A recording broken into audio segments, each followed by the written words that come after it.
দ্বিতীয় দফার ভোটের প্রচার শেষ হবে বুধবার। তার আগে মঙ্গলবার দুপুরে শিলচর শহরের বুকে রীতিমতো চমক দেখালো কংগ্রেস। দলের প্রার্থী সূর্যকান্ত সরকারকে সঙ্গে নিয়ে রোড শো করলেন সাংসদ গৌরব গগৈ। জেলা কংগ্রেস ভবন থেকে শুরু হওয়া এই বিশাল রোড শো শহরের বিভিন্ন এলাকা পরিক্রমা করে রাঙ্গিরখাড়িতে গিয়ে শেষ হয়।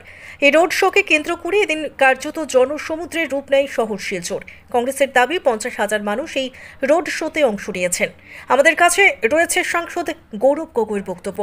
নিউজ শেষে আমরা আপনাদের শোনাবো প্রাক্তন মুখ্যমন্ত্রী প্রয়াত তরুণ গগৈর পুত্র গৌরব গগৈর বক্তব্য। তার আগে আপনারা যারা আমাদের ইউটিউব চ্যানেল সাবস্ক্রাইব করেননি তারা চটপট ক্লিক করে চ্যানেলটি সাবস্ক্রাইব করুন। এবার শুনুন সাংসদ গৌরব গগৈর বক্তব্য।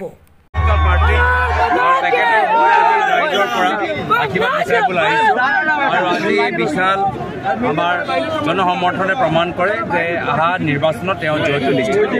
কংগ্ৰেছে নিজৰ সময় দিয়াত ব্যৰ্থ কৰি আছে। তেওঁলোকে বেংগলত বেছি জোৰ দিয়াটো অনিবাৰ্য।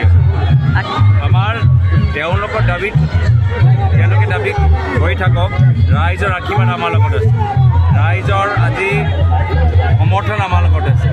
ৰাইজে এতিয়া বিজেপি দলৰ সাম্প্ৰদায়িক ৰাজনীতিৰ পৰা আমনি পাইছে। বিজেপি দলৰ অহংকাৰৰ পৰা মুক্তি বিচাৰে, বিজেপি দলৰ অত্যাচাৰৰ পৰা মুক্তি বিচাৰে। এইবাৰ নিৰ্বাচন এটা গুৰুত্বপূৰ্ণ নিৰ্বাচন, গণতন্ত্ৰ ৰক্ষা কৰা নিৰ্বাচন, বাক স্বাধীনতা ৰক্ষা কৰা নিৰ্বাচন।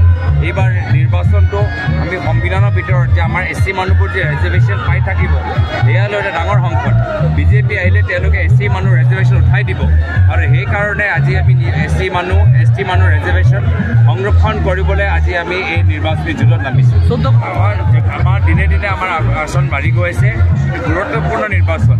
আজি কিমান আমি ব্যৱধানৰ যিখিনিটো কথা গুৰুত্বপূৰ্ণ নহয়,